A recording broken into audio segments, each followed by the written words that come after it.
היום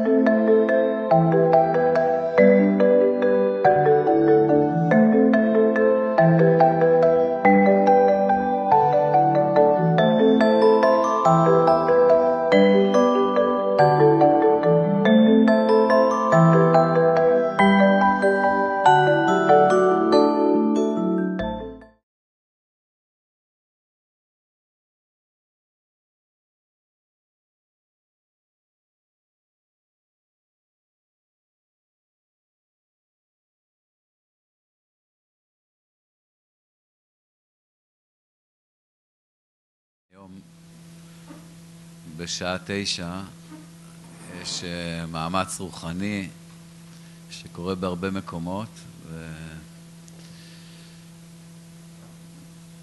והרבה מעם ישראל לוקחים את כמה דקות האלה להגיד קריאת שמע ביחד.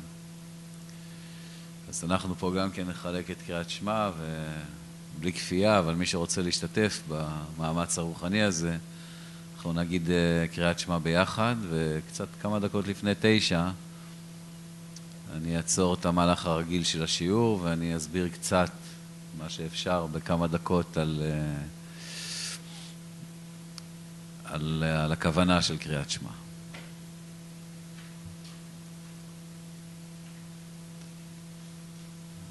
זה ב9.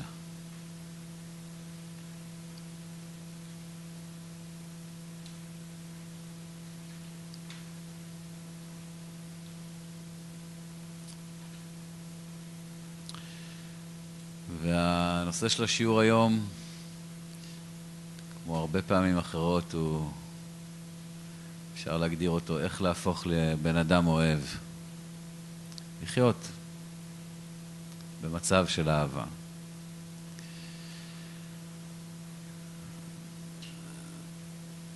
הקדוש ברוך הוא ברא אותנו עם שכל נפלא. הכלי הזה שנקרא שכל, זה הכלי הכי חזק, הכי מופלא שיהיה לכם אי פעם. אנחנו קוראים לטלפונים שלנו חכמים, לכל מיני מכשירים אנחנו מייחסים חוכמה או תחכום, אבל כל המכשירים שאתם רואים בחוץ זה אפס קצהו של השכל שלנו. ויחד עם זאת, השכל שלנו משמש אותנו כרגע, משרת אותנו, או עובד בשירות של שיגעון, של טירוף. זה לא שהשכל שלנו מטורף, הוא רק משרת את הטירוף. כל מי מסתכל בפרטיות ובכלליות יכול לראות את זה. אנחנו התקדמנו מאוד ב-200 שנה האחרונות.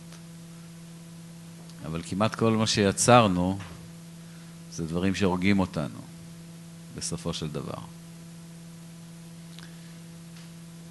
אין זמן בהיסטוריה שבו אנשים רדפו יותר ממה שאנחנו רודפים היום אחרי אושר, אחרי הגשמה עצמית, הערה, כל מיני עניינים כאלה, ואין זמן בהיסטוריה, אני חושב, למרות שעברו זמנים קשים על האנושות, שבה אנשים פחות הגשימו את עצמם, יותר השתעבדו לדעות ולאופנות, ופחות היו מאושרים ושלמים עם עצמם כפי שאנחנו היום.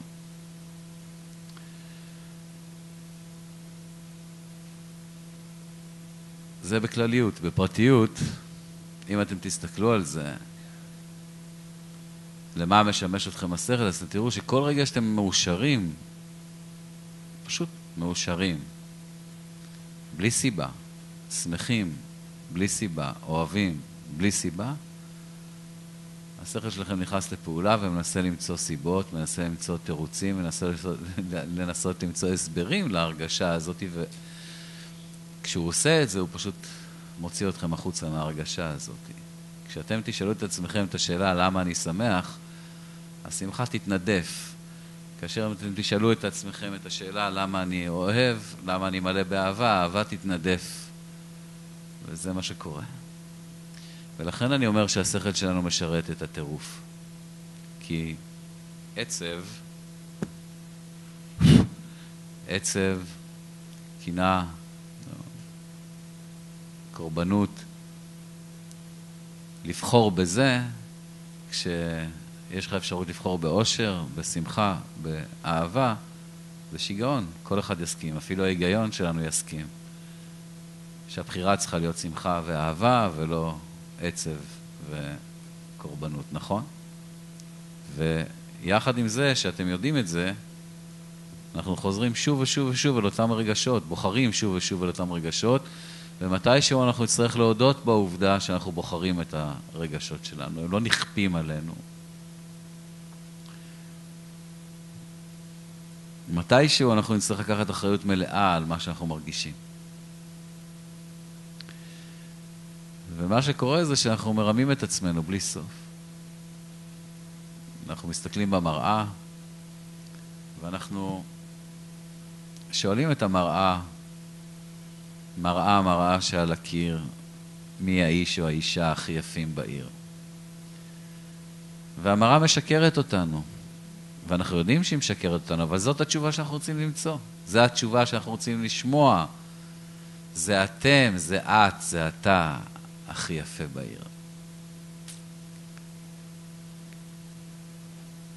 אנחנו כל כך מוצלחים במשחק הזה, עד שאנחנו אפילו מסוגלים לשנות מראות. אנחנו יכולים לגרום אפילו לדומם לשקר.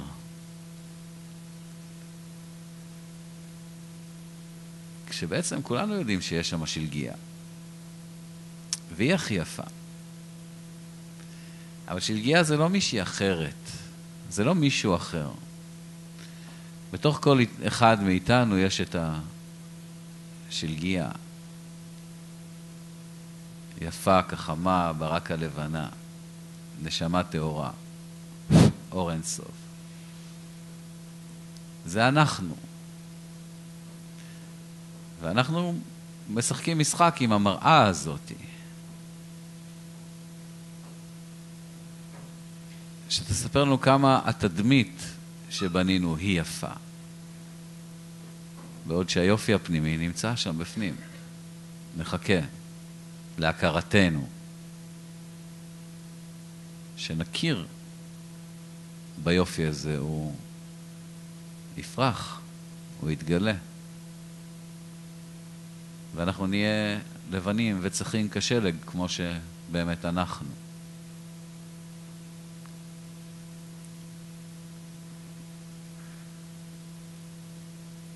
המראה הזאת שאנחנו מסתכלים בה, בינה ובינינו יש מסך. מסך של עשן. שמונע מאיתנו לראות את ההשתקפות שלנו כפי שהיא. העשן הזה בנוי בעיקר מדעות של אנשים אחרים, מהשוואות שאנחנו עושים עם אנשים אחרים, שכשאני מסתכל במראה אני לא רואה את עצמי, אני רואה את עצמי ביחס למשהו, ביחס למישהו, או ביחס לאיזה קוד אופנתי כזה ואחר. וביחס לאותם דברים אני או רזה מדי, או נמוך מדי, או מכוער מדי, או פחות מדי. בסך הכל פחות מדי. רובנו חיים שאנחנו לא מספיק. לא מספיק טובים, לא מספיק צדיקים, לא מספיק יפים, לא מספיק מוצלחים. ואז מגיע פיצוי, אנחנו רוצים להיות יותר טובים, יותר צדיקים, יותר מוצלחים, יותר עשירים, יותר ויותר ויותר. והנדנדה הזאת בין לרצות להיות יותר ובין להרגיש לא מספיק, משאירה אותנו במקום אחד, במקום שאין לנו סיפוק. בשום מצב. ודאי שאין סיפוק כשאתה בלא מספיק, וודאי שאין סיפוק גם כשאתה במצב טוב, שאתה רוצה כל הזמן להיות יותר.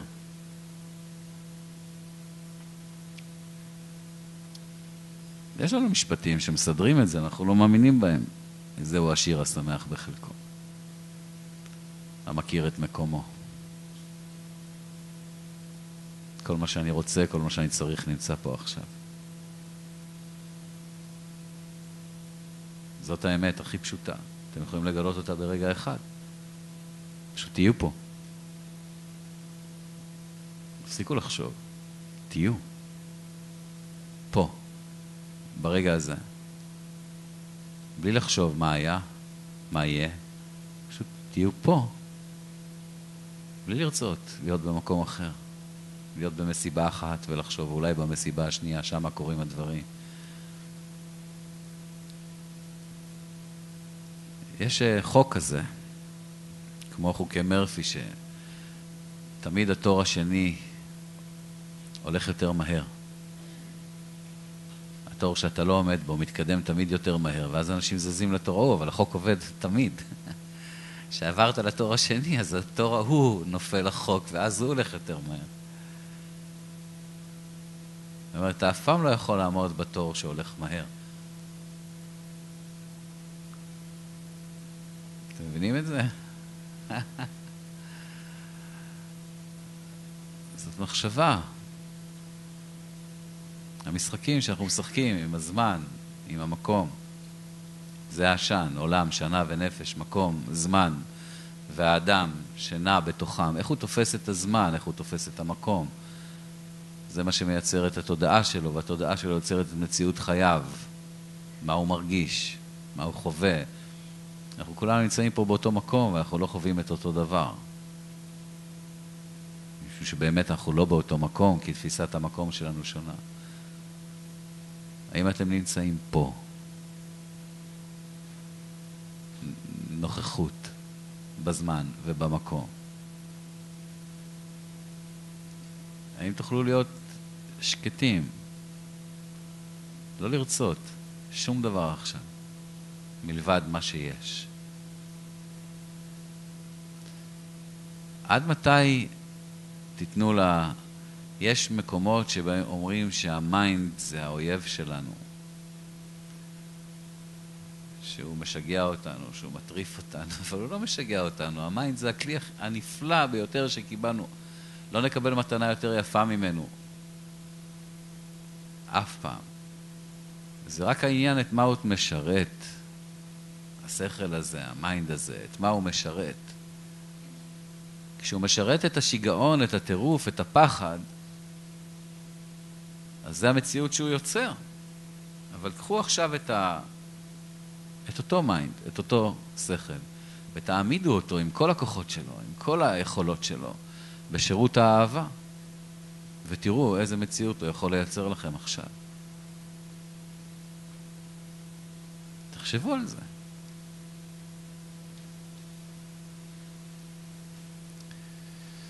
ואם אנחנו רוצים להעמיד את השכל שלנו, את המיינד שלנו בשירות האהבה, אז אנחנו צריכים להבין מה זה אהבה. כל כך הרבה מילים נכתבו על הנושא הזה של אהבה. בכלל, לא רק אהבה, על הרבה מושגים, מושגי יסוד, שאנחנו מדברים אותם בלי סוף.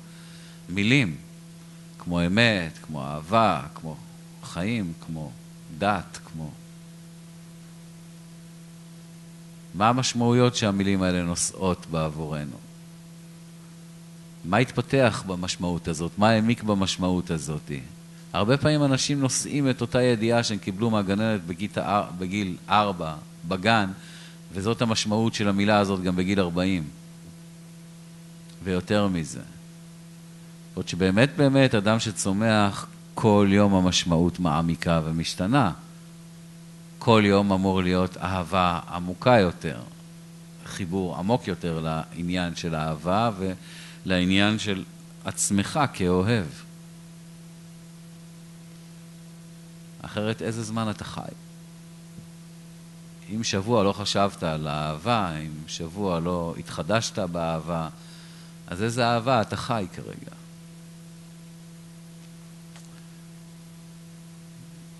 לא יודע אם אתם שואלים את השאלות האלה, אבל אני מעלה אותם, שאולי זה גם יעלה בכם, השאלות האלה. קיבלתם פעם אחת החלטה מהלב, שמבוססת על הדבר הפרימיטיבי הזה שקוראים לו רגש. מה אני מרגיש? אפילו החלטה פשוטה, כמו נגיד איזה מקום עבודה, קיבלתם הצעת עבודה אתם מתלבטים אם לקחת את זה, להישאר בעבודה הקיימת, כל מיני שיקולים לפה ולפה. אז תנסו רגע לעזוב את השיקולים האלה ותשאלו מה אני מרגיש. פשוט, מה אני מרגיש? מה אני מרגישה? מה הלב שלי מרגיש כשאני חושב על העבודה הזאת החדשה? ותלכו עם ההרגשה הזאת. עשו ניסיון כזה, תלכו עם ההרגשה הזאת, תלכו עם ההרגשות שלכם. אני פוגש בן אדם, עוד לפני ששמעתי אותו, מה הלב שלי מרגיש? שלמה המלך אומר, ונתת לעבדך לב שומע. הקדוש ברוך הוא הציע לו הכל. אמר, אתה רוצה להיות עשיר גדול, אתה רוצה חוכמה גדולה, אתה רוצה, מה שאתה רוצה, תבחר. שלמה המלך, אני מבקש רק דבר אחד. ונתת לעבדך לב שומע. אמר לו, ריבונו של עולם, אם כך ביקשת, תקבל את הכל. לא כי הוא ביקש דבר יפה, ביקש דבר יפה. אבל בלב שומע, בלב מבין, בלב מקשיב, יש את הכל. הכל נמצא שם, החוכמה נמצאת שם. העשירות נמצאת שם, השלווה נמצאת שם, הסיפוק נמצא שם. הידיעה העמוקה שהיא מעבר למה שאנחנו אי פעם נדע, רק באמצעות השכל, הידיעה העמוקה הזאת נמצאת שם. הלב יודע, הלב רואה, הלב שומע. אבל אנחנו במשך שנים, ובעיקר ב-200 שנה האחרונות, העברנו את השיווי משקל בצורה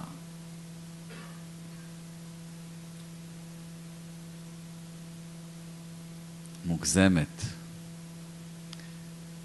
והענקנו את כל העוצמה או את הפרשנות או את התפיסת מציאות שלנו, הכל דרך המסנן של השכל.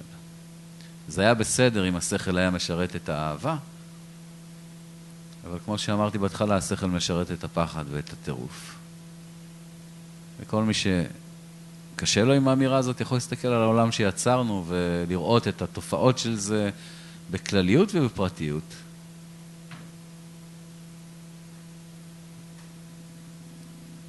בכלליות אנחנו חותכים את הענף שאנחנו נשענים עליו.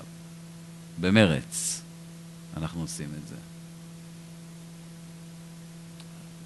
זה לא סתם שמדברים שהימים כבר דגה מתה, האוויר מזוהם כמעט בכל מקום, בדרגות שזה פלא שאנחנו נושמים בכלל. אנחנו עושים את זה עם כזה שכל מפואר. אנחנו אוהבים את הילדים שלנו מצד אחד, מצד שני אנחנו הורסים כל עתיד אפשרי בשבילהם. אנחנו משאירים להם עולם חרוך, סביבה פחות ופחות. ביקשו ממני לשאול אם מישהו חונה בחנייה של ניסן לבן, בחנייה שם של בלז, שחוסם איזה מכונית. אז כן. בבלז שם? אז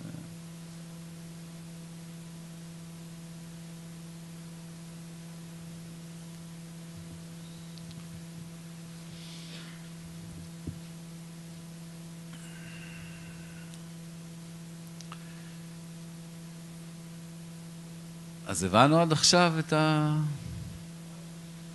כן.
מאוד מורכב, אבל אם אתה סומך על השכל, אז אתה סומך הרבה פעמים על המדמה.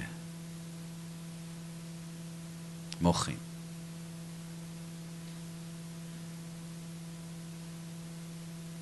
חשיבה ישרה. השכל אמור להיות פלס. אתה אמור לשים אותו על המציאות ולקבל את האומדן, אם הוא ישר, אם זה ישר או עקום, מה שאתה מסתכל עליו. אבל הפלס מזויף. זה העניין של המדמה, שרבי נחמן מדבר עליו. השכל שלך למד לשקר, המראה הזאת שבה משתקפת המציאות, מעוותת את המציאות. ואז מאשימים את הלב.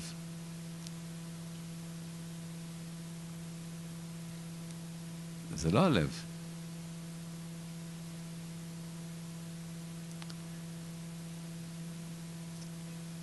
בלב יש דעת אמיתית, נקייה.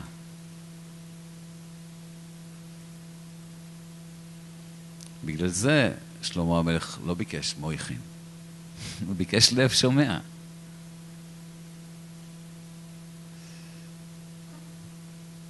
זה מורכב, זו תשובה ארוכה, אבל לא כל החסידויות או כל הדעות זה מוח שליט על הלב. אבל אפילו חב"ד שמוח שליט על הלב, מדברים בסופו של דבר שיש את מה שאתה קראת לו, הלב שבשכל. כן? השכל שבמידות, מידות שבשכל. מה שאני מדבר זה ליצור קשר מחודש עם מה שאתה מרגיש. להפסיק להתעלם מזה. להפסיק לדחות את זה, להפסיק לפחד מזה. אני לא אמרתי שאתה נותן לרגשות לנהל אותך. אני רק אמרתי שאתה מקשיב למה שאתה מרגיש ואתה מודע למה שקורה עם מה שאתה מרגיש. לדוגמה, אדם יכול להרגיש חסר אונים. חוסר אונים זה אחד מהדברים שאנשים שהם אנושיים הם מרגישים את זה. זה בעצם המצב שלנו. אנחנו חסרי אונים. אם האדמה עכשיו רק תזוז טיפה והקירות ירעדו, ולא הרבה, לא 10 דציבל, 10 סולם ריכטר. אפילו 5. אז מה קורה? מה אנחנו עושים? תקשיבו טוב, כי אתם עושים את זה הרבה, רק אתם לא מודעים לזה. אני מרגיש חסר אונים. הנטייה הטבעית שלי זה להשליך את החוסר אונים על מישהו. ואז מתעורר כעס על זה שגרם לי להרגיש חסר אונים. והכעס זה אחלה רגש, אפשר לעשות איתו משהו. זה נותן לי תחושה של שחרור כזה. אני יכול להפנות את זה כלפי מישהו אחר. לפעמים זה גם נותן לי להרגיש בעל עוצמה, הכעס. אבל מה אני יכול לעשות עם חוסר אונים? וזה מה שקורה כל הזמן. אנחנו מייצרים רגשות שמתרחקים מהרגש האותנטי שלי. זה משחק שאנחנו משחקים. אני מייצר רגש שאיתו אני כאילו יכול להתמודד, שמחפה על רגש שאיתו אני לא יכול להתמודד, או לפחות חושב שאני לא יכול להתמודד. תהיה בחוסר אונים. אל תנסה מיד לברוח, לפצות את עצמך. תרשה לעצמך להרגיש את זה. את חוסר האונים שלך. ואז אולי תגיע למשהו עמוק מאוד. שכל, בלב, זה כבר לא משנה איפה תגיע לשם. בסופו של דבר, זה בשניהם. אתה תגיע למקום, אולי, אם תרשה לעצמך להרגיש חסר אונים, להיות במצב של חוסר אונים, בלי לפצות, בלי לייצר דרמה, בלי לייצר רגש נוסף שמחפה על זה, אתה אולי תגלה את הסוד הנורא הזה, שהפחד מאובדן השליטה הוא אחד הבלופים הגדולים שהמיינד שלך מייצר, שהמוח שלך מייצר. אתה תבין שמעולם לא הייתה לך שליטה, אז אין ממה לפחד. ואז כמו שאתה עכשיו, רק מלדבר על זה, אתה תצחק ותהיה מאושר. כי זה מה שקורה שאתה מבין לא הייתה לך שליטה, אין לך מה לאבד.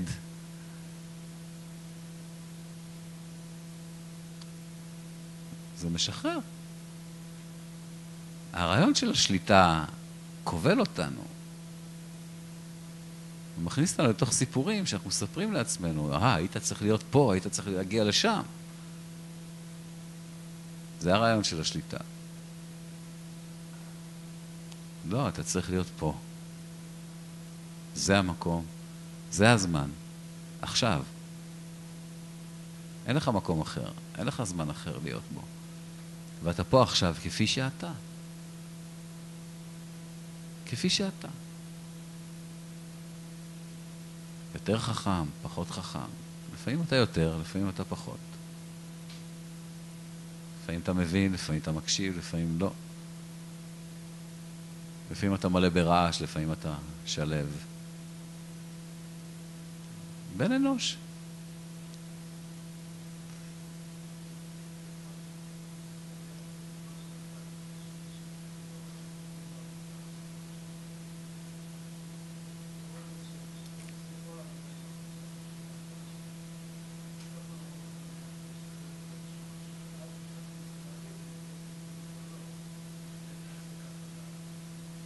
אם השאלה אם אני רוצה את זה או לא, אז זה ברור. זה או שאני רוצה את זה או שלא. נכון? מה הבעיה? מה אתה רוצה? לדעת מה אתה רוצה?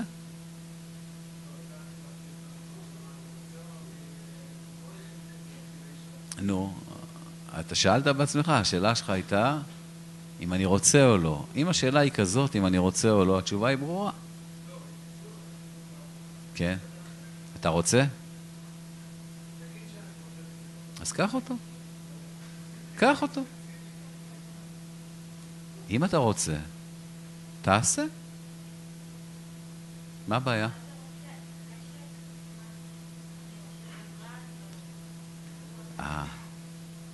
בואי רק רגע, מה זה רוצה זה חשק, נגיד. חשק זה דבר לא טוב? חשק זה דבר לא מוסרי?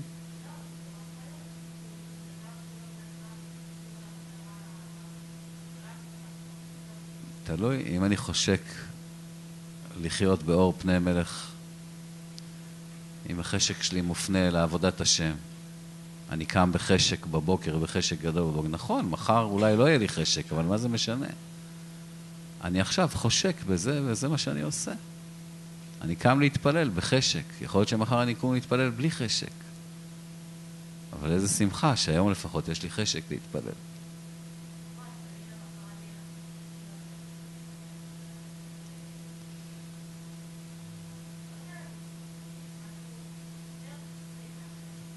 נכון, זה שהחשק האמיתי שלי, או הרצון האמיתי שלי, זה לעבוד את השם.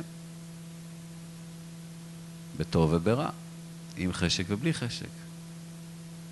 אבל אם יש לי חשק, אני לא צריך לדחות אותו, ולא צריך לזלזל בו. להפך, אני שמח שעכשיו אני זוכה לעשות את הרצון שלי בחשק. בכיסופים. לא להיות עצוב, לא להרגיש שזה לא מספיק. טוב. ומה האופציה השנייה? נגיד, אני יכול לעשות רשימה בשכל, להגיד זה טוב בזה וזה רע בזה. זה היתרונות וזה החסרונות. בעבודה ההיא וזה החסרונות של העבודה ההיא. אני יכול לעשות את זה. אני יכול לקבל החלטה פשוטה. יש יותר רשימה בצד של היתרונות, לוקחים את העבודה. יש יותר נקודות בצד של החסרונות, דוחים את העבודה. מה היתרון של ההחלטה הזאת? להחלטה שפשוט שואלת את עצמי, מה אתה מרגיש?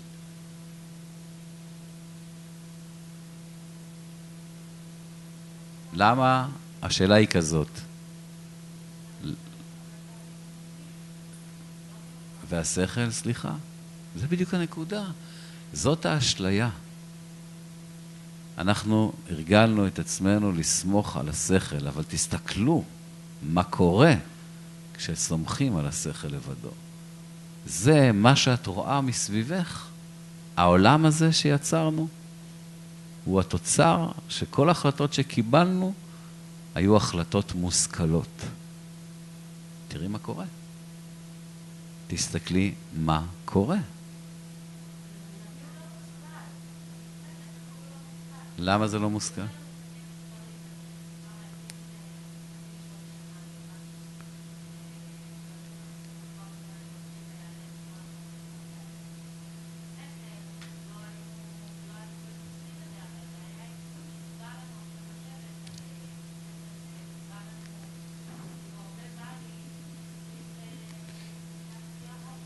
את חושבת שהבא לי מהלב? הבא לי הזה שבא לך, זה בא לך כי ראית, כי שמעת. זה התניות. זה הבא לך, זה לא הלב שלך, את הלב שלך עוד לא שמעת בכלל. הלב זה לא מה שאת חושבת שזה הבא לי. מה זה הלב באמת? זה האנרגיה של האהבה שהיא בוקעת מאיתנו, זה אהבה. זה הלב. פעולה שהיא לא מהאהבה, אם בא לי וזה לא מהאהבה, זה לא בא מהלב, זה בא לי ממקום אחר. אבל הלב כל כך מאיים עלינו, הקשר עם הלב כל כך מאיים כי השכל ואנשי השכל וכל התרבות שעשינו סביבנו היא תרבות של התרחקות מזה. הלב זה הדבר הכי מסוכן. הלב, או מה קיים לנו בלב, זה מאיים על קיומנו, שזה באמת זה לא מאיים על קיומנו, אלא רק על הקיום של השכל. של העריצות הזאת שנתנו לשכל, על חיינו.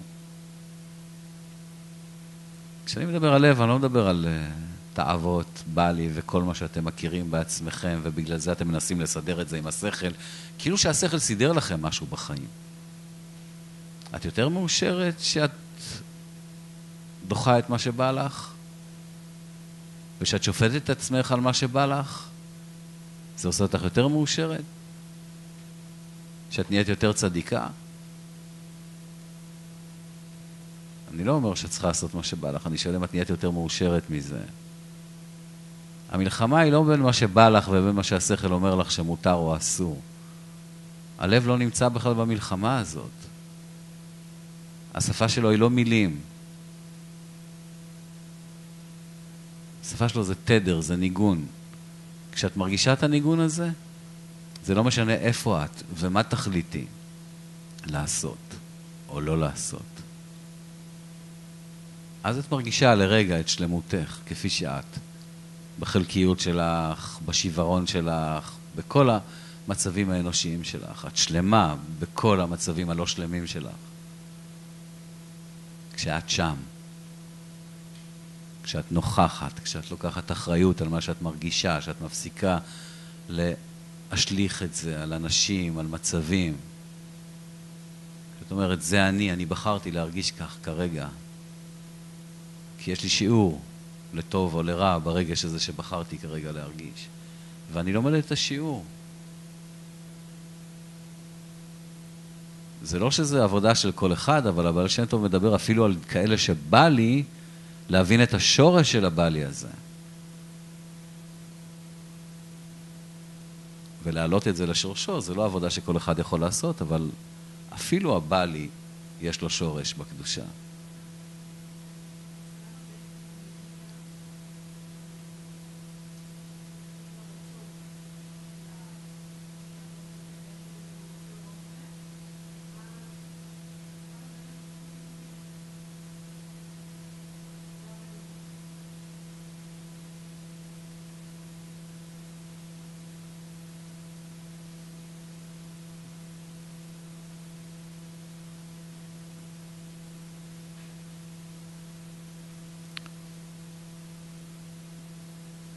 קודם כל, לפני הלמה אני רוצה, מה את רוצה?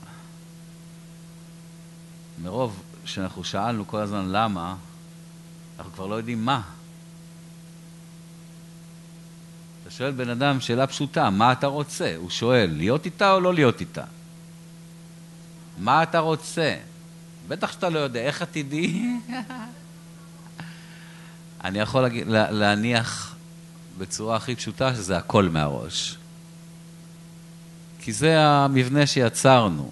אנחנו עכשיו צריכים ללמוד איך להרגיש, איך פשוט להגיד מה אני רוצה.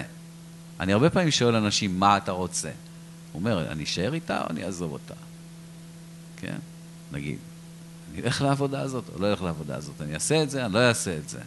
מה אתה רוצה? לא יודע, הם לא יודעים. הם לא יודעים. איך זה יכול להיות?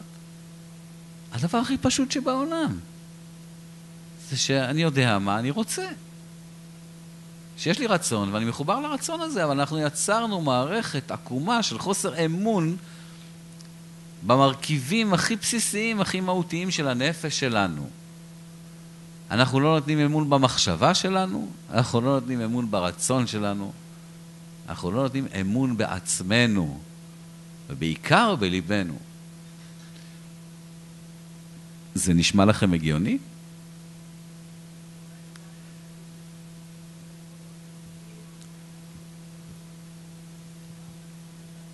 תראו, יש בדיחה כזאת, שאפילו שעון שעומד מראה פעמיים ביום את השעה הנכונה. נכון? אז אם אתם תטילו ספק בכל מחשבה שלכם, תפספסו גם את המחשבה הנכונה. פעמיים ביום אתם יכולים לחשוב במחשבה הנכונה, שאין בה ספק. גם שעונים עומדים. אז זה בדיחה.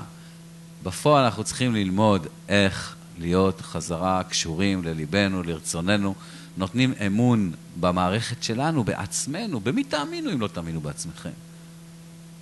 במי? אתם חושבים שאפשר להאמין בהשם בלי להאמין בעצמך?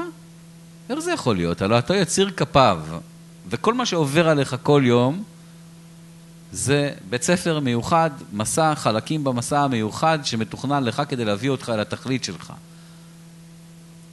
ויש לזה במאי, זה מתוזמן, אין טעויות.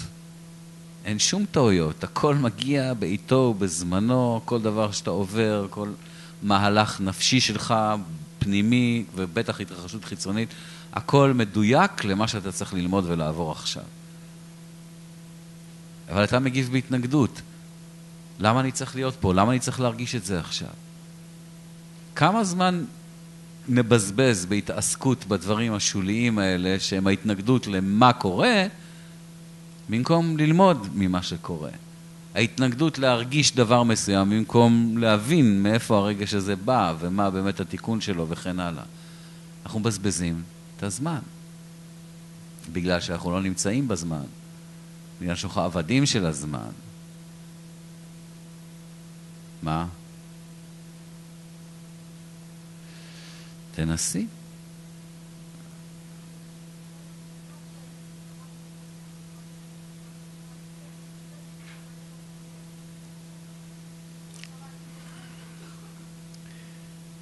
לא.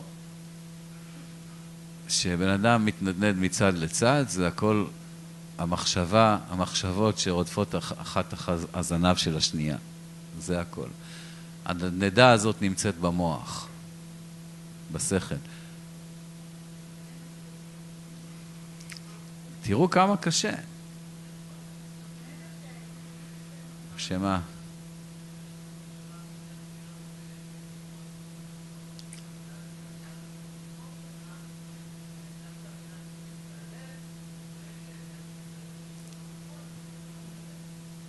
אבל הלב שהוא אומר שמשהו לא נכון, זה אף פעם לא נגד משהו אחר. זה לא שיח כזה שאומר המחשבה הזאת לא טובה, המחשבה הזאת לא נכונה. אם את שומעת כזה קול שאומר המחשבה הקודמת היא לא טובה, היא לא נכונה, זה רק מחשבה אחרת, ממרכיב אחר בנפש. הלב לא נכנס למאבקים של כוח או של מאבק, הוא פשוט יודע מה נכון והולך עם זה, אם את שומעת.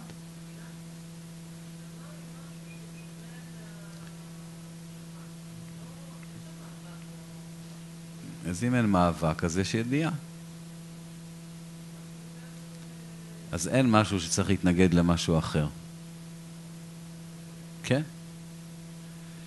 טוב, אבל העיקר... עוד 10 דקות תזכירי לי. העיקר זה ללמוד איך אנחנו נהיים כאלה, איך אנחנו הולכים עם הידיעה הזאת, איך באמת בן אדם נהיה בן אדם אוהב. חשבתם על זה פעם? צריך ללמוד את זה. כן. זה לא איזה משהו שקורה.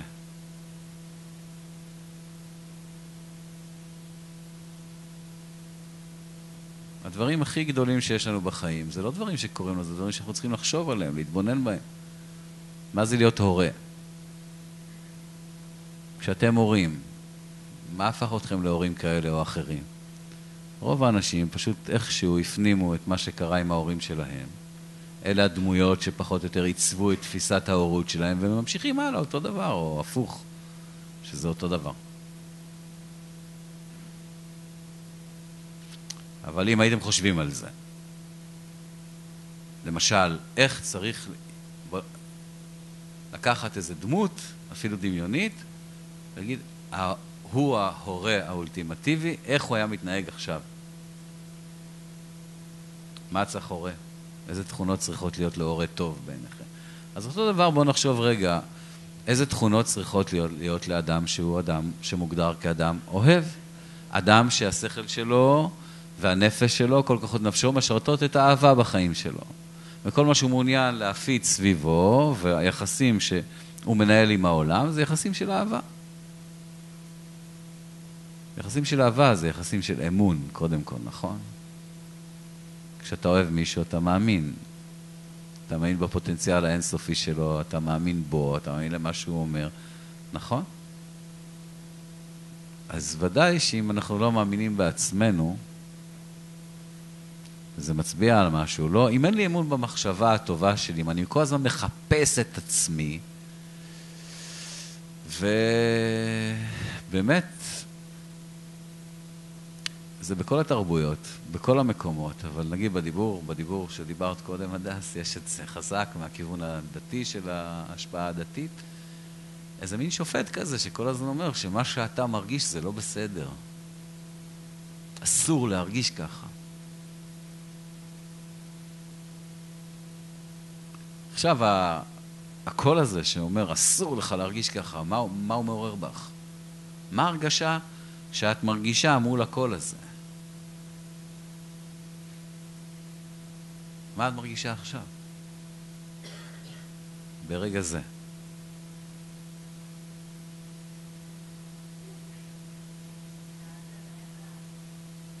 כעס על מה?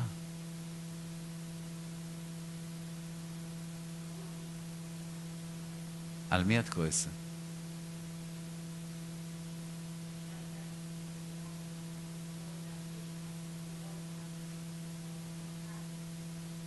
על מי? על עצמך. למה? את כועסת שאת מרגישה ככה? שאת מרגישה משהו שאסור להרגיש?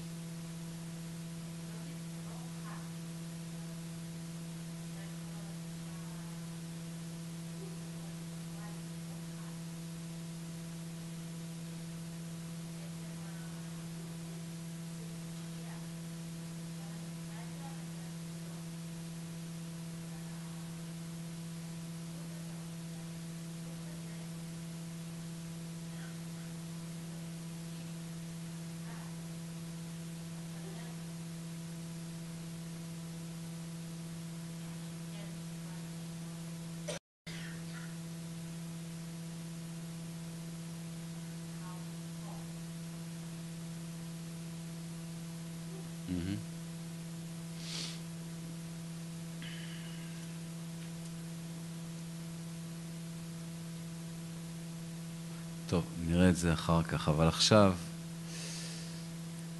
אם הייתי צריך לשאול אתכם, מה הדבר הראשון במעלה שאדם שרוצה להפוך להיות לאדם אוהב צריך לעשות? מהו? כן, נכון. לאהוב את עצמו. זה פשוט, משום שמה שאין בך אתה לא יכול לתת.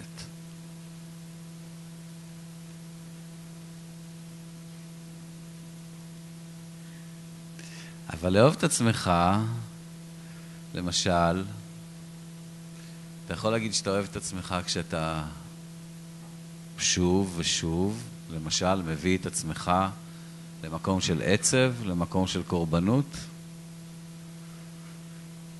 למקום של אני לא מספיק,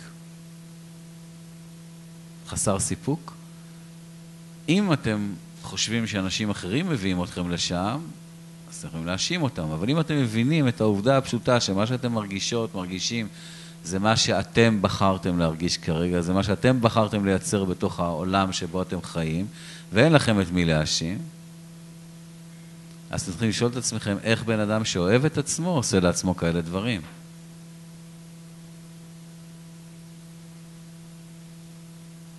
בוחר בעצב במקום בשמחה, למשל.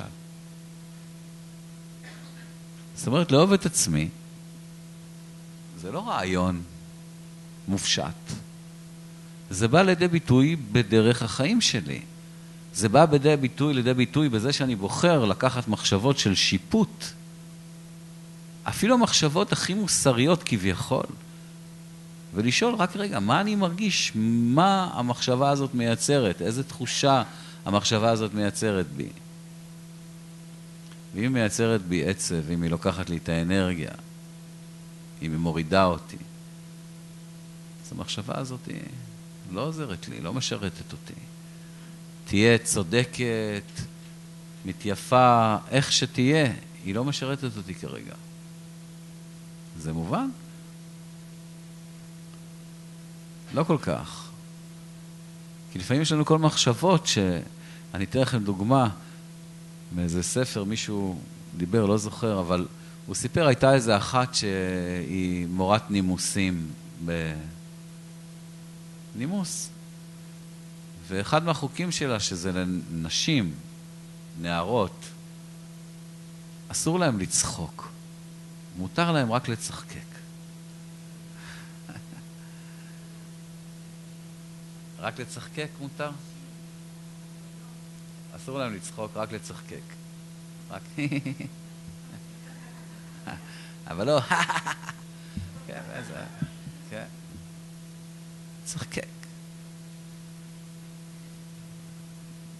בספר אחר, קראתי פעם תיאור של אישה שחונכה באיטליה, והיא הייתה צריכה לשבת לשולחן עם רגליים, עם הברכיים צמודות. עם הסכין והמזלג כמו שצריך. להחזיק אותם, ולא יותר מדי להוציא את המרפקים, כי זה גם כן קצת לא... ואז איכשהו צריך להחזיק את המרפקים קרוב לגוף, להחזיק איכשהו את המזלג ביד הנכונה ואת הסכין ביד השנייה, ואיכשהו צריך ככה לחתוך את הסטייק, ככה, והברכיים צריכות להיות צמודות, שלא יתפלק לכם בטעות שיפתח קצת, ולחתוך ככה את הסטייק. והיא סיפרה שהיא עשתה את זה, היא קיבלה את זה, אבל כל הזמן שהיא חתכה ככה את הסטייק, והרגישה ככה בתוך הארוחה, כאילו זה המקום האחרון שהיא רוצה להיות בו, היא רק חשבה איך היא נועצת את הסכין או את המזלג באלה שמסתכלים עליה עכשיו. אתם מבינים? מה אני מנסה להגיד? אפשר לקחת כזה דבר מטופש. כבלים שיצרו אנשים שאולי הם חולי נפש. ככה נראה לי. ולאמץ אותם כהתנהגות, שאם אני אחרוג ממנה טיפה, אני ארגיש חוטא הכי גדול שבעולם. וכל החברה מלאה בכאלה הסכמות.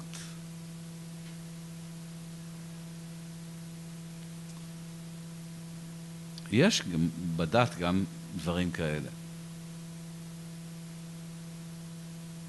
אבל זה לא חלק מהדת, איך שאני תופס אותה.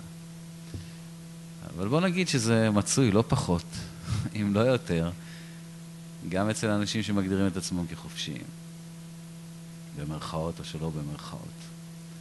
עכשיו אנחנו עושים הפסקה קצרה, ואני אנצל את כמה דקות בשביל קריאת שמע. בסדר? אז אנחנו הולכים עכשיו להשתתף, כמו שאמרתי, במאמץ רוחני, שקורה בכמה מקומות עכשיו, בזה הרגע 9. כולנו נגיד קריאת שמע ביחד עם הברכות שלה. יש לכם פה את הטקסטים. כן, יש בכמה מקומות. למשוך ישועה וגאולה לעם ישראל.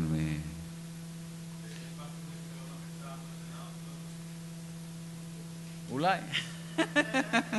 אפשר להכניס לכל, מה שעובד. זה היום הקצר, זה הלילה הכי ארוך, כן. מה שעובד. מה? טקסטים, כן, יש טקסטים, חילקו לכם. אז אני רוצה ככה בכמה דקות שיש עד 9, לשתף אתכם בכמה כוונות פשוטות שיש בעניין של קריאת שמע.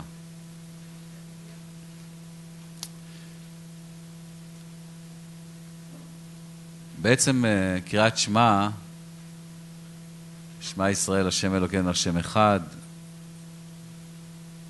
נקראת אמונת הייחוד. המטרה בזה שאנחנו אומרים שמע ישראל, השם אלוקינו, השם אחד, זה יגיע בדיוק למה שדיברנו בתחילת השיעור, לייחוד, שמה שקוראים קודש בריך הוא ושכינתי, אבל אנחנו נדבר בעבודה של הנפש, לזה שאנחנו נהיה אחד במוחנו ובלבבנו, שהפה שלנו והלב שלנו יהיו שווים, שאנחנו נמצא את האחדות בתוכנו. כשאדם מוצא את האחדות בתוכו, כשהוא מפסיק להיות שסוע, מפוצל, כשמפסיקה הדואליות, אז האדם אחד זה בגימטריה אהבה. ידעתם? המילה אחד זה בגימטריה אהבה. אותו ערך מספרי יש למילה אחד ולמילה אהבה. 13.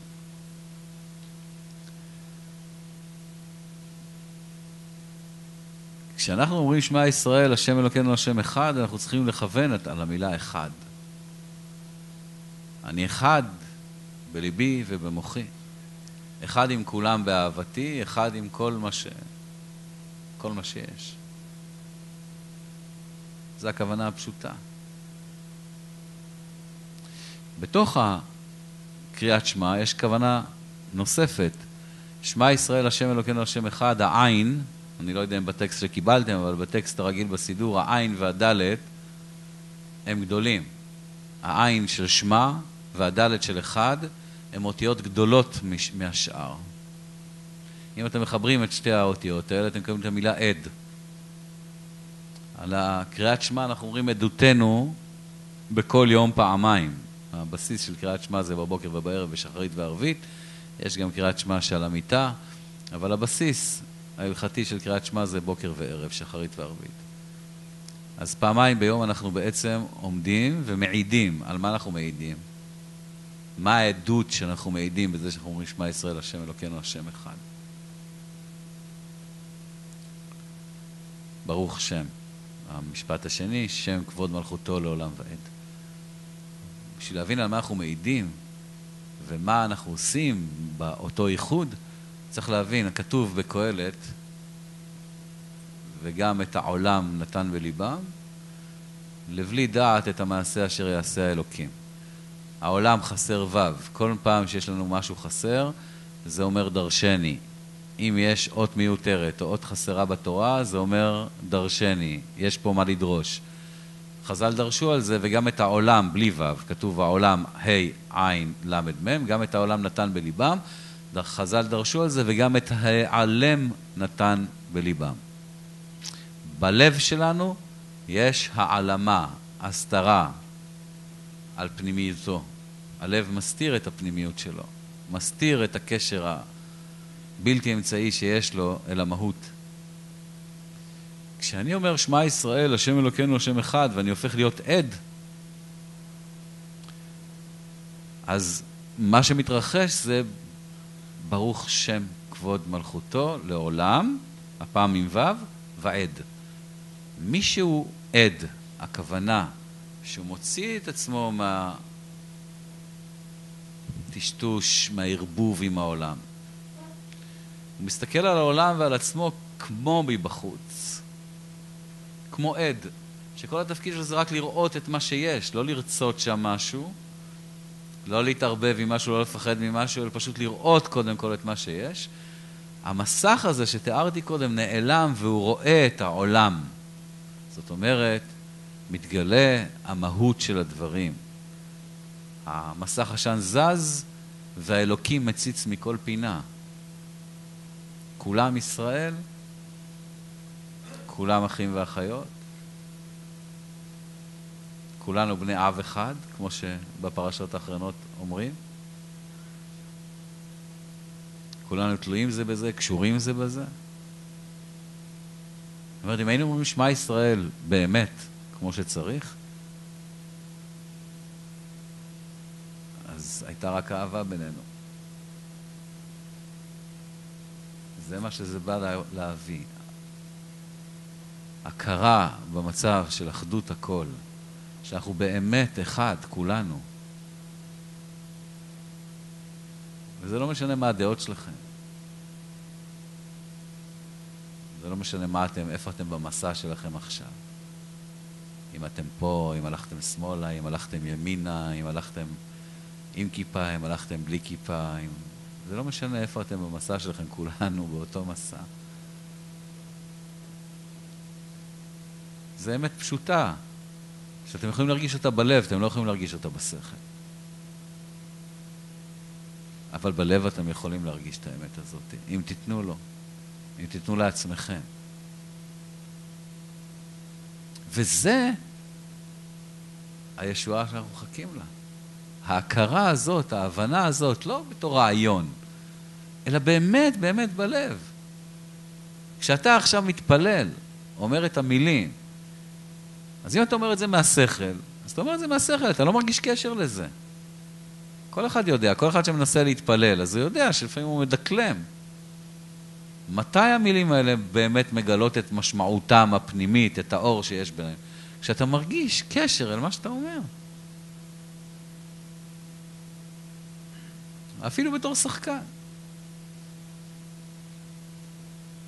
והקשר למה שאתה אומר זה שאתה מרגיש. שאתה פשוט מרגיש. אני לא יודע למה צריך לדבר על זה אפילו, אבל צריך לדבר על זה. פשוט מרגיש. מרגיש את הקשר, מרגיש את האכפתיות, מרגיש את הכאב, מרגיש את האהבה, מרגיש את השמחה שלך, של השני. מרגיש. פותח את השער להרגיש את הזולת. כן. מה? 9? עוד 2 דקות אני רואה. הוא לא... אוקיי. אז אנחנו עכשיו ביחד, בכוונה פשוטה, להגביר את האהבה בעולם, להוריד את האור של הגאולה לעולם, ולהרגיש שוב יחד כל שבטי ישראל כדי להביא את המשיח ואת בניין בית המקדש בעזרת השם עוד השנה. אז אנחנו כולנו נגיד בכוונה הכי אמיתית שיש לנו, בלב הכי פתוח שיש לנו, את קריאת שמע. אז את הפסוק הראשון, מכסים את העיניים. למה מכסים את העיניים? לא נגיד. לא צריך לראות. אנחנו נגיד אותה, את הברוך שם כבוד מלכותו אומרים בלחש. בסדר? כל השאר אתם יכולים להגיד בקול שאתם רגילים. אז לכסות את העיניים. שמע ישראל, אדוני אלוהינו, אדוני אחד.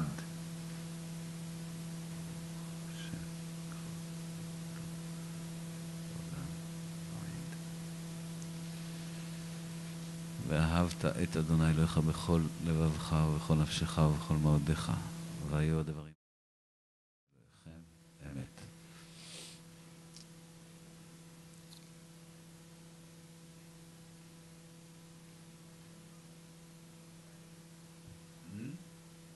אחרי עיניכם ואחרי לבבכם. כן.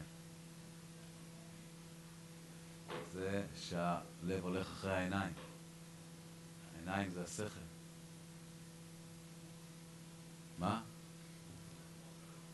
חז"ל אומרים, אחרי לבבכם, אחרי עיניכם אשר אתם זולים אחריהם. עין רואה, לב חומד.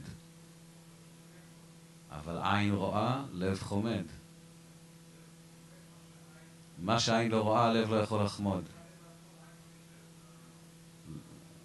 הסדר הנכון זה מה שאומרים חז"ל לפחות, זה מה שהעין לא רואה, הלב לא חומד.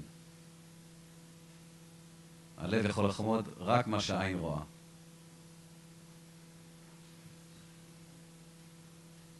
זה מה שחז"ל אומרים לפחות.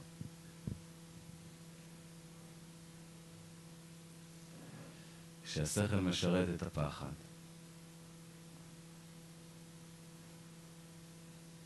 אז הלב לא מחובר לשכל. הלב משרת את האהבה בפשטות. אבל זה מושגים שצריך להבהיר אותם. וחלק מהדברים דיברנו כבר בשיעורים אחרים, ופה חסר לנו הרבה. אז אני אתרכז רק בלמעשה, איך אנחנו יכולים להפוך את עצמנו לאנשים שיותר מבטאים את האהבה בחיים שלהם. זה הכל. אז אמרנו, הדבר הראשון זה, כמו שאמרה, זה לא אוהב את עצמנו. אבל לא אוהב את עצמנו זה לא רעיון, זה מעשה. אנחנו צריכים להבין מה אנחנו עושים לעצמנו. אם אני לא מאושר, אם אין לי סיפוק במה שאני עושה, מה זה אומר? מה זה אומר עליי?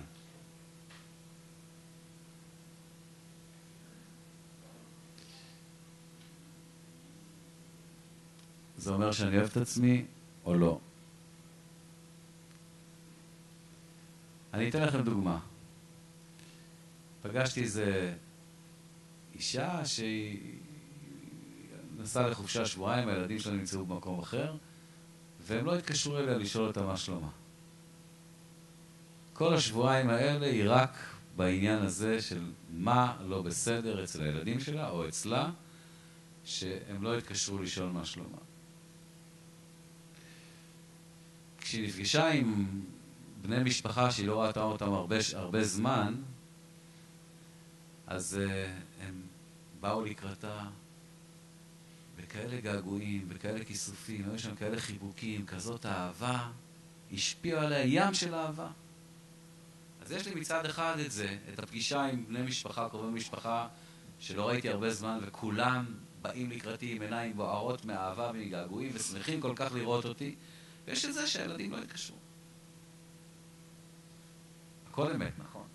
גם זה אמיתי וגם זה אמיתי. למה אנחנו בוחרים להתמקד בחלק הזה ולהתעלם מהחלק ההוא? זה לא בחירה. בכל רגע נתון יש לי המון נתונים, חלקים בחיים שלי שמביאים לי שמחה, אהבה, שלווה, בריאות. ויש חלקים אחרים שמביאים לי דאגה, עצב, קנאה ודברים אחרים. למה להתמקד בחלקים שמביאים את העצב? למה להמעיט בחלקים השמחים, הבריאים, האוהבים, ולהגדיל את העוצמה של החלקים האחרים? מי בוחר לעשות דבר כזה? תגידו לי עכשיו בשכל שלכם, לא בלב שלכם. מי בוחר לעשות לעצמו כאלה דברים? שהחיים שלו בנויים מהרבה חלקים, והוא בוחר להתמקד במה שעושה לו רע. עוד פעם ועוד פעם ועוד פעם. תסבירו לי מי עושה דבר כזה. טיפש, משוגע, לא יודע מי. אבל בטח לא בן אדם, אפילו עם שכל נורמלי. וזה מה שאנחנו עושים בכלליות ובפרטיות כל הזמן. תסתכלו איך החדשות שלנו אנחנו נראות, ותסתכלו על מה אנחנו מדברים, ותבינו למה חברות הביטוח והחברות שמייצרות תרופות נגד דיכאון עושות מיליארדים. למה הן עושות מיליארדים? כי הן בונות בדיוק על זה.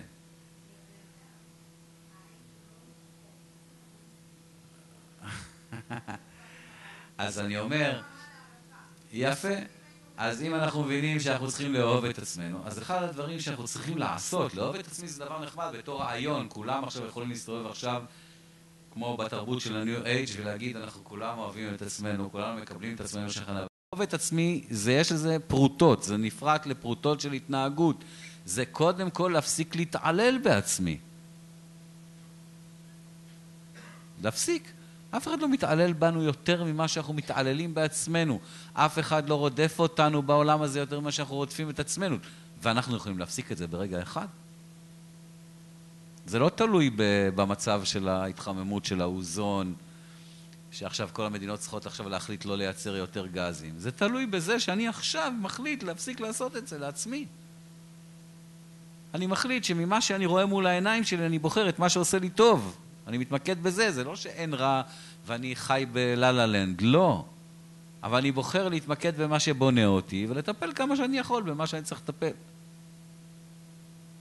במקום לעשות את הבחירה השנייה, לבחור את מה שעושה לי רע, ולהשתדל אחר כך לשמוח קצת פה ושם, או איכשהו להסתדר עם זה, עם הדיכאון, עם איזה כדור קטן שיעזור לי לעבור את היום. הפוך.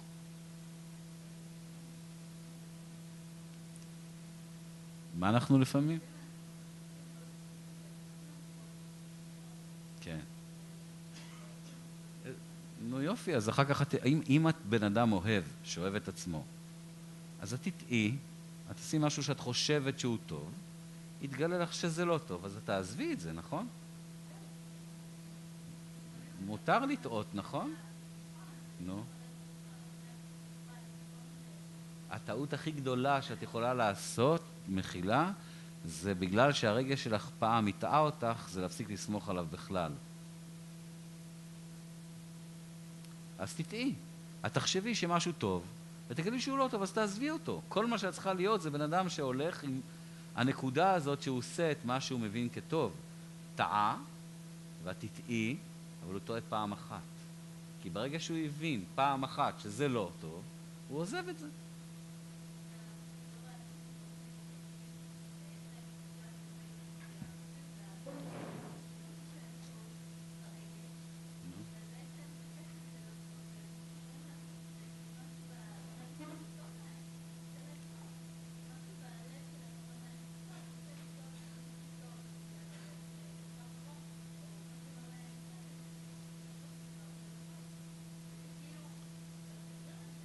אולי השכל הופך את זה ללא טוב. אולי בן אדם מרגיש אושר, אני רק אומר, כן? באותו היגיון כמו שאת הולכת אליו. אולי בן אדם מרגיש אושר ומתחיל להכניס לעצמו בשכל שמתוך מקום לא מודע, שהוא לא ראוי לאושר הזה, כי הוא לא מספיק טוב. ואז הוא עושה הכל כדי לחבל באושר שלו, גם זה יכול להיות. ואחר כך הוא משכנע את עצמו שהרגש שלו יטעה אותו ובאמת זה לא טוב. ואז הוא מייצר את הלא טוב הזה, וכנבואה שמגשימה את עצמה, הוא אומר צדקתי. הנה לך. אסור לך להיות מאושר. אולי זה קורה ככה.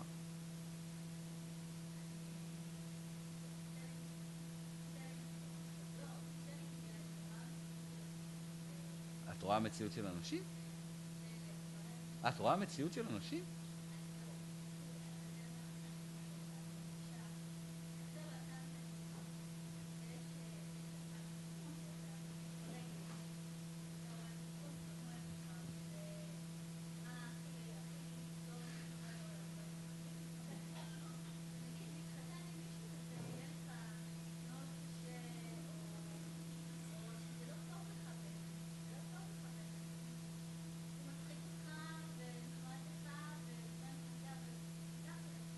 הוא לא אחראי. אוקיי, ואז אתה הולך לבן אדם הנכון לך. ואז אתה הולך לבן אדם הנכון לך. שהוא מה? שהוא ייתן לך את כל מה שאתה רוצה, רק אתה לא תאהב אותו. בסדר, אני לא יודע, אולי תלמדי אחרי 20 שנה לאהוב גם אותו. בסדר. אז אני אומר עוד פעם.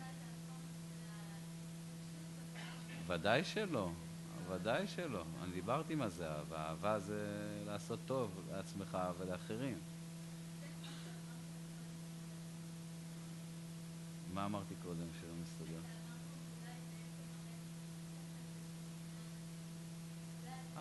זה לא קורה? זה לא קורה? אני לא מדבר עכשיו רק ספציפית על הבחירה של הבן זוג. אני מדבר על זה שבן אדם למשל מבין משהו בנוגע לחיים שלו. ופתאום מוצא את עצמו נגיד מאושר בלי סיבה. אין לו סיבה הגיונית. למה? בוא אני אתן לך דוגמה כזאת. את עכשיו פתאום מוצאת את עצמך צוחקת בטירוף. מאושרת. ואת שואלת את עצמך, למה אני מאושרת? אין שום סיבה להיות מאושרת. אז השכל שלך אומר, תשמעי, אני לא יודע איך קוראים לך, אבל כנראה התחרפן. זה דוגמה כזאת, כן? ואז באותו רגע, הלך לך כל העושר הזה, אז מפסיקה לצחוק. זה כמו שכלב כזה מקשקש בזנב ומסתובב את הזנב של עצמו. תשאלת, למה אתה עושה את זה? הוא יפסיק. וברגע שאתה חושב על למה אני עושה את זה, אתה פשוט מפסיק לעשות את זה, כי אתה לא יכול לעשות את זה יותר. ופה יש איזה משהו לא בריא. לא כל דבר צריך להיות לו סיבה, לא כל דבר צריך להיות מוסבר על ידי ההיגיון. זה מה שאני אומר. יופי, ברוך השם.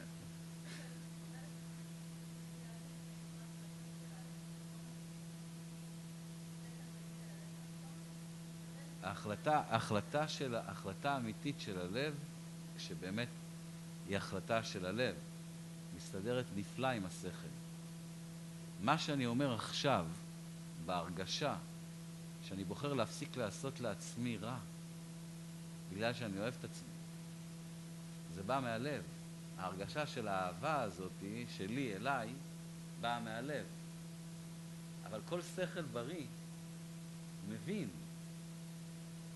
שאין טעם להתעלל בי, נכון? אם אני אוהב את עצמי.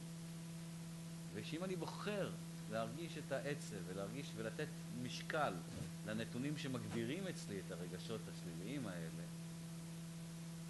אז משהו לא שפוי בי, נכון? יפה. אז באמת כשאתה פועל מהאהבה, השכל אין שום בעיה עם זה. לא יכול להיות לו בעיה עם זה. להפך, כשאתה פועל בחוסר אהבה כלפי עצמך, השכל עושה פיתולים כדי להצדיק את זה. עושה פיתולים ומשחקים והטעיות ושקרים כדי להצדיק את זה שאתה מרמה את עצמך, שאתה אומר שאתה לא עושה לעצמך רע.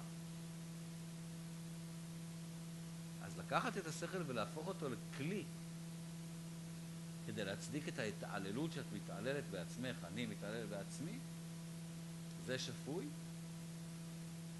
ודאי שלא. אבל אנחנו עושים את זה כל הזמן. כל הזמן.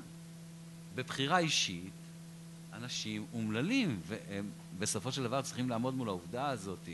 אין מה לעשות שאנחנו מעמללים את עצמנו.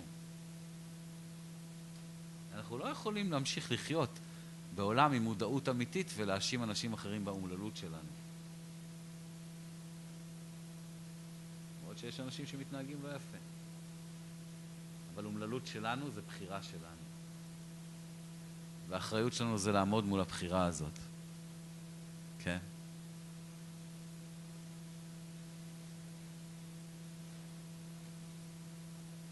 ודאי שלא. ודאי שלא. למה אני אוהב את עצמי? אני אוהב את עצמי בגלל שאני נרקסיסט? לא. אני אוהב את עצמי כי אני רוצה להיות בן אדם אוהב. אני אוהב את עצמי כי אני יודע שמה שאין בי אני לא יכול לתת לך. אם אני אוהב את עצמי, תראי, אם אני שופט את עצמי, וכל פעם שאני עושה איזה משהו לא בסדר, אני יורד על עצמי רצח, כמו שהרבה מאיתנו עושים. מסתמה שזה מה שאני אעשה גם לילדים שלי, מסתמה שזה גם מה שאני אעשה לאשתי, ולכל בן אדם שנמצא סביבי. כל אדם מוציא החוצה את מה שיש לו. אז אני עובד על עצמי כדי להיות בן אדם יותר אוהב, יותר אוהב את עצמי, כדי שזה מה שאני גם אתן לאחרים. זה המשמעות הפשוטה של ואהבת לך כמוך. אתה צריך לאהוב את עצמך. אם אתה לא אוהב את עצמך, את מי תאהב, איזה רעך, איזה זולת, מי רואה בכלל אחד את השני. זה העניין. אז אם אתה אוהב את עצמך, גם המילים האלה בעייתיות, אנשים, האגו זה גם כן נקרא אהבה עצמית. קשה היום עם המושגים. אבל אני מדבר על לאהוב את עצמך באמת, שזה אומר להפסיק לעשות לעצמך מה שלא נעים לך, שעושים לך גם אחרים. תפסיק לפגוע בעצמך, תפסיק להשפיל את עצמך, תפסיק להמעיט בכוחך, תפסיק את כל זה. ואז לא תצטרך להמעיט בכוחם של אחרים, ותוכל לאפשר גם להם לצמוח לידך. אף אחד לא יאיים על הקיום שלך, והקיום שלך לא יאיים על אף אחד אחר. זה מאוד פשוט. בסופו של דבר המסר הוא מאוד מאוד פשוט, הוא לא מסובך, אבל בגלל שהוא פשוט הוא מסובך. בגלל שאנחנו כבר מזמן לא פשוטים. מזמן לא פשוטים, יש לנו הרבה חוכמות, הרבה רעיונות, אבל הלב לא נמצא שם. והלב זה הדבר הכי פשוט שיש. פשוט להרגיש את מה שאתה. באותו רגע.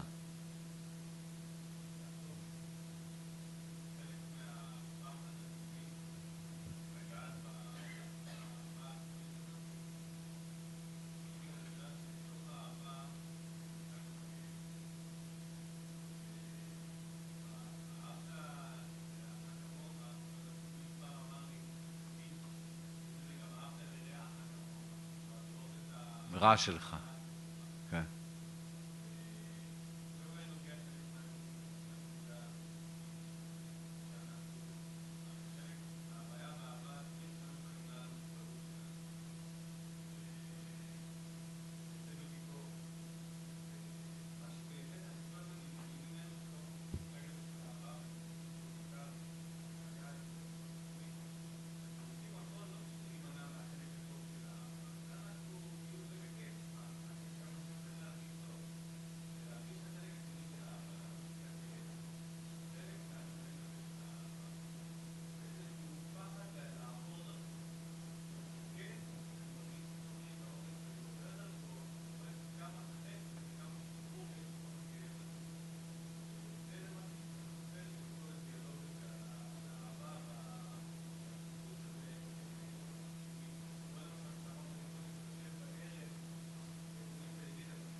לא, זה נכון, נכון. זה מה שדיברתי על מקודם, שאמרתי על החוסר אונים.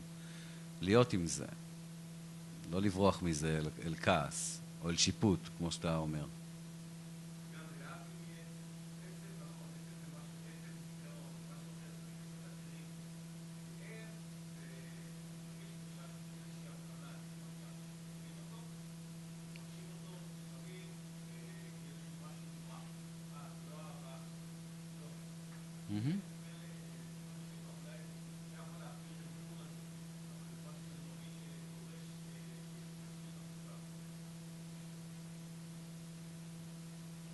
כן. אני מדבר באופן פשוט עכשיו על זה שכל טווח הרגשות האנושיים, על כל טווח הרגשות האנושיים, אפילו על עצב, אפילו על דיכאון, אפילו על קנאה, גם דברים כאלה, שפשוט לעמוד מול זה, שזה מה שאתה מרגיש עכשיו. דבר ראשון, זה מה שאני מרגיש, לא לנסות לרפד את זה. לנסות לעדן את זה, לנסות להתמיר את זה, פשוט לעמוד מול זה, שזה מה שאני מרגיש כרגע. זה אני, זה האנוש שבי. לקבל את עצמי כמו שאני, ולאהוב את עצמי כמו שאני, בלי תנאי, עם כל מה שיש בי. אז זה אני מדבר כרגע, כי אם אתה רוצה להגיע לזה שאתה תאהב את השני בלי תנאי, שזה המטרה באהבת לרעך כמוך, לייצר אהבה כזאת שהיא ללא תנאים. אני לא אוהב אותך אם אתה תהיה מספיק טוב, אם תעשה אותי מספיק מאושר, אם תהיה מספיק צדיק בעיניי. ודאי שאם אתה כזה צדיק אז אני אוהב אותך. השאלה מה יקרה שאני אראה שאתה גם לא כל כך צדיק לפעמים. האם אני אמשיך לאהוב אותך? אז אם אני לא אוהב את עצמי, שאני נמצא במקומות האלה, אז גם אני כנראה לא אוהב אותך שאתה תימצא שם. כי אתה בזה שאתה תימצא שם תזכיר לי את עצמי. וזה מה שקורה, כל פעם שאני דוחה אותך כשאתה נמצא במצב כזה, אני דוחה את עצמי. וזה מה שאנחנו צריכים להבין. הדחייה, כל פעם שאנחנו דוחים את הזולת, במצבים הנמוכים כביכול שלו, זה בגלל שאנחנו מכירים את המצבים האלה גם בתוכנו, ואנחנו לא רוצים לחזור לשם.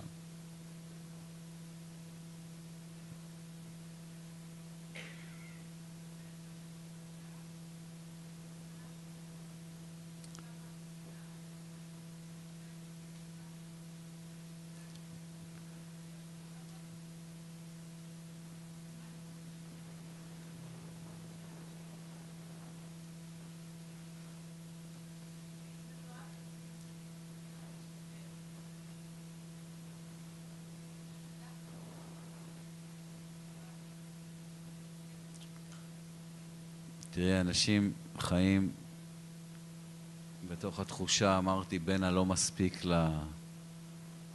ליותר טוב. והלא מספיק והיותר טוב מזינים אחד את השני. אני אף פעם לא מספיק, ולכן תמיד אני רוצה להיות יותר טוב ממה שאני. ואנשים חושבים שזה מה שמקדם אותם בחיים. השאיפה להיות יותר טוב, זה מה שמקדם אותם בחיים. אבל השאיפה להיות יותר טוב, במידה רבה, מזינה את התחושה של אני לא מספיק טוב. אף פעם. אף פעם.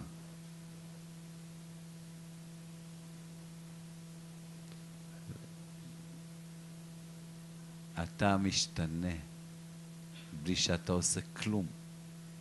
אני לא מבין על מה אתם מדברים לפעמים. באמת שאני לא מבין. כאילו אתה משנה משהו? אתה חושב שאתה משנה משהו? אתה משתנה כל רגע. אם תרצה או לא תרצה. כל נשימה משנה בך משהו. התאים בגוף שלך משתנים כל הזמן. מתים וקמים לתחייה. הדעות שלך השתנו, הגוף שלך השתנה, הרגשות שלך השתנו, חזרת בתשובה, היית ככה, היית שם, אתה משתנה. אתה עשית את זה?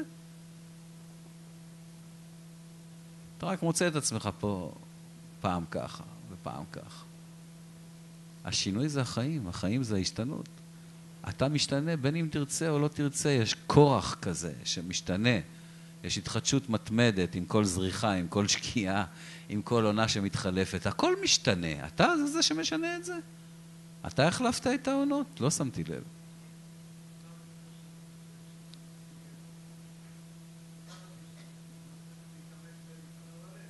לא צריך להתאמץ. צריך להתחבר. אתה גם לא צריך לשנות, אתה צריך להפסיק, להפריע להשתנות הזאת. פשוט להפסיק לתקוע גלגלים, לתקוע מקלות בגלגלים של השינוי. שזה מה שאנחנו עושים. אתה לא צריך לעשות שום דבר, רק להכיר במה שאתה. אתה משתנה באופן נצחי, ואתה נצחי בהשתנות שלך. ואתה צריך רק להודות כל הזמן. על זה שאתה זוכה להכיר בשינוי שמתחולל בך. אז זה שאתה פחות ופחות מתקבע על כל מיני תדרים שכבר מזמן לא משרתים את הקיום שלך. על זה שאתה מוכן להמשיך ללמוד, על זה שאתה מוכן להמשיך לטעות, על זה שאתה מאפשר לעצמך ללמוד ולטעות. ברגע שתפסיק את זה, אתה תפסיק להשתנות. לא ממש, אתה תמשיך להשתנות. אבל במוח אתה תישאר במקום שאתה לא רוצה לעזוב. ואנחנו משתנים כל הזמן, כל רגע משתנה, הכל משתנה כל רגע, כל ההנהגה של כל העולמות, עם כל המלאכים, עם כל הזה, הכל משתנה כל רגע. אתה רואה את זה מסביבך, ולכן זה גם נמצא בך. אין הבדל. גם אצלך השמש שוקעת וזורחת. גם אצלך רגע אחד ההכרה שלך היא בהירה, ואתה מודע לנוכחות האלוקית בקרבך, והמהות שלך בהירה ומדברת. ורגע אחד השמש שלך שוקעת, ואתה לא מבין כלום, ואתה מחפש את הדרך שלך, ואתה חושב שאתה אבוד, ואתה שוכח בכלל ככה זה הולך. ואנחנו צריכים להיות בקיאים גם בזה וגם בזה, להחזיק את הבקיאות ברצון, בקיאות בשור, זה מה שרבי נחמן אומר כל הזמן. זה להגיע למקום כזה שכל הזריחות והשקיעות יפסיקו לשנות אותנו.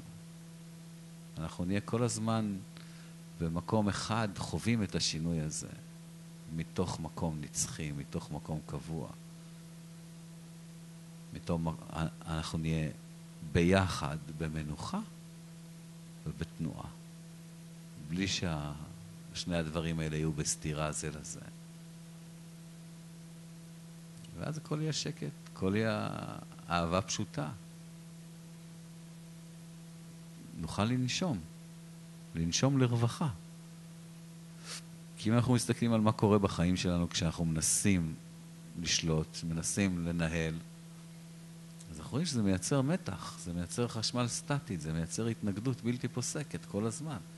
וההתנגדות הזאת מייצרת מחשבות שהולכות ומתגברות ורבות ביניהם על השליטה, כשבאמת אין שליטה לאף אחת מהן. למה? ואחד מהדברים השניים שמגדירים אדם שאוהב, וזה כל מיני הגדרות שזה לא מה שהיינו אומרים באופן רגיל, זה היכולת שלו להשתחרר מההתוויות. מה שאמרו עליכם. אמרו עליכם שאתם כאלה, אמרו עליכם שאתם אחרים, נכון?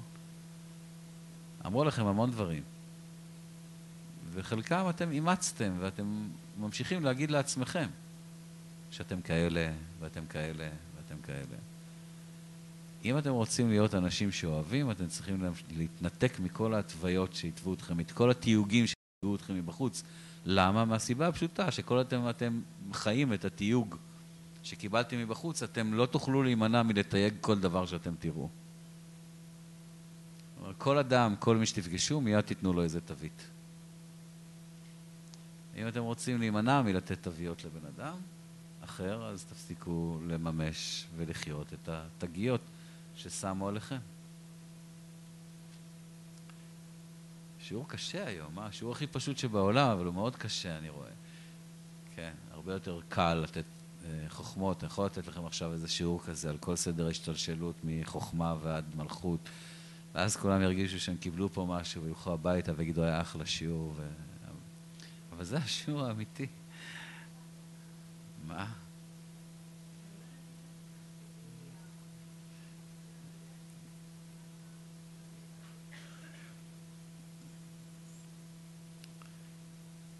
זו שאלה טובה, אבל כמה זמן מהחיים את רוצה לשאול אותה? כאילו, למה זה מעניין מאוד. אחרי שנתחבר ללב, את תדעי ממילא את התשובה. אולי אפילו השאלה תחריף, למה עשיתי את זה עד עכשיו? למה זה מסובך כל כך? למה עשיתי את זה מסובך כל כך, שזה בעצם מאוד מאוד פשוט?